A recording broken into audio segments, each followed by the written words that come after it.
তোমাদের নাম কি? সজীব। সজীব। তোমার নাম? মোহাম্মদ মেহেদী হাসান। মেহেদি। এদিকে আসো, এদিকে আসো। তোমার নাম কি?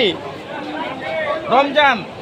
দেখতে পাচ্ছেন বন্ধুরা, সজীব, মেহেদি হাসান এবং রমজান, এরা তিন বন্ধু এই গরুর বাজার, রহমতগঞ্জ গরুর বাজার গরু দেখতে এসেছে। দেখতে পাচ্ছেন, এখান দিয়ে দাঁড়া, তোমাদেরকে গরুর সিনারি দেখাবো।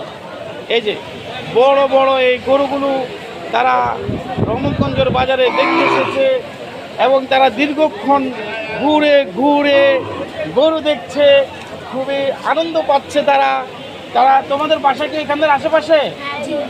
এরা রহমতগঞ্জের আশেপাশে, ইসলামবাগ, কামালবাগ, চুড়িহাট্টা, চকবাজারের আশেপাশেই। হ্যাঁ, এরা ঈদে তোমরা বাড়িতে যাবে না?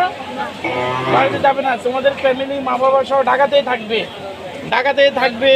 ঈদের যে আনন্দ, তারা সেই আনন্দ উপভোগ করার জন্য গরুর বাজারে এই যে গরুগুলো দেখে খুবই